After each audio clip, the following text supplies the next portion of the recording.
Assalamualaikum warahmatullahi wabarakatuh. Kembali berjumpa para sahabat medsos sekalian. Semoga kita semua selalu dalam keadaan bahagia ya, apapun situasi kondisi kita. Dan semoga kita semua bisa untuk selalu mengejar petunjuk dari Allah ya.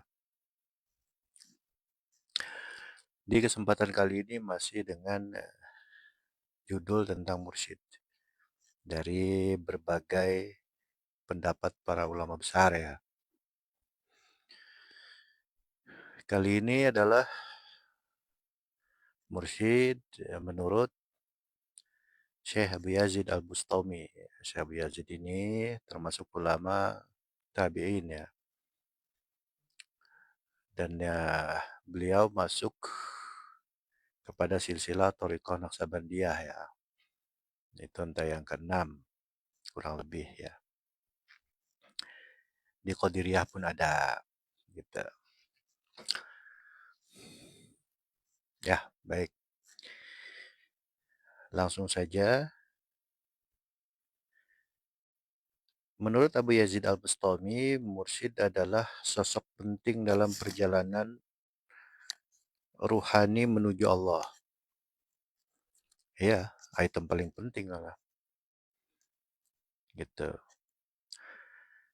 Mursyid adalah guru pembimbing spiritual yang memberikan petunjuk ke jalan yang lurus, membantu murid untuk mencapai kesempurnaan ruhani.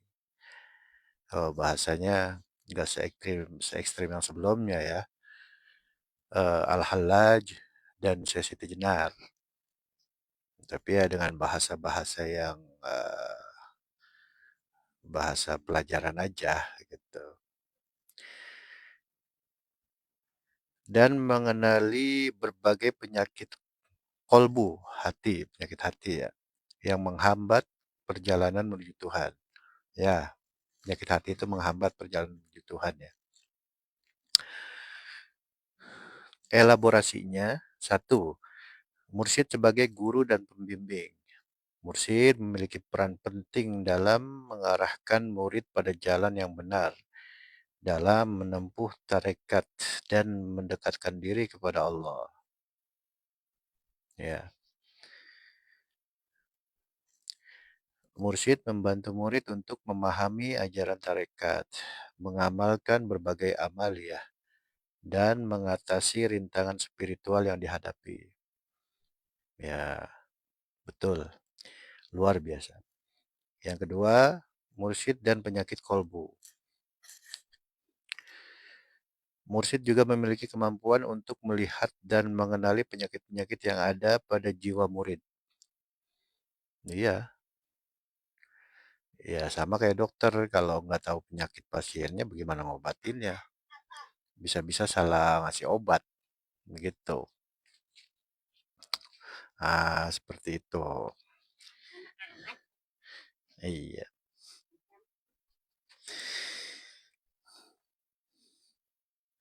Seperti hawa nafsu, kesombongan sebagai dan berbagai sifat negatif lainnya. Mursyid membantu murid untuk menyembuhkan dan menghilangkan penyakit-penyakit tersebut. Iya, ya seperti dokter lah. Ya dikasih obatnya apa aja, kemudian aturan minumnya dan lain sebagainya, kontrol seminggu sekali misalkan dan lain sebagainya kan gitu. Ya mirip ya. Sehingga jiwa dapat menjadi lebih murni dan dekat dengan Tuhan. Ya tujuannya itu kembali. Kalau bahasa Siti Jenar kemarin kan menyatu. Manunggaling kaulo Gusti kan menyatu dengan Tuhan, antara kita dan Tuhan. Ya ini bahasa ringannya. Sehingga jiwa dapat menjadi lebih murni dan dekat dengan Tuhan. Dekat itu apakah menyatu, apakah enggak? Ya tahu amat. Ya. Tapi yang pasti untuk menuju Tuhan itu pakai roh kita ya, ruh kita. Dan ruh kita itu Allah yang meniupkan. Walaupun ada hadis yang mengatakan bahwa dititipkan roh itu kepada malaikat Jibril, kemudian malaikat Jibril yang meniupkan ke janin ya, kalau nggak salah seperti itu tuh. Ya sama aja, yang ditiupkan kan bukan ruhnya Jibril, ruh Allah. Itu mah teknis saja, intinya mah sama gitu. Sama kayak misalkan di Quran ada, aku menciptakan dalam 6 masa gitu kan, 6 hari. Apa maksudnya ditafsirin 6 masa? Kemudian apa benar-benar 6 masa, 6 hari atau gimana? Ya jumlah aja menyatakan nggak sebentar atau menyatakan bukan masalah sebentarnya tapi ada prosesnya gitu ya.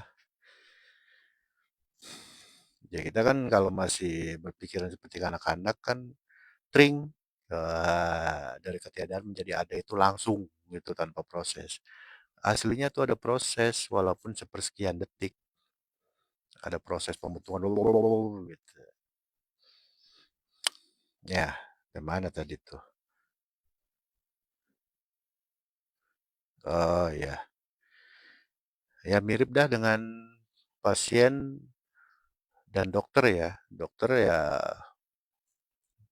harus ahli dan tahu persis penyakit pasiennya baru bisa ngasih obat yang pas sesuai dosis. Nah, itu dokter dan pasien adalah penyakit jasmani. Nah, masalahnya penyakit kolbu ini kita kagak sadar, coy. Lah kalau penyakit jasmani misalkan kita pusing, nggak terasa pusing kan. Namanya jasmani kan, dibaca sama otak, kebaca gitu kan.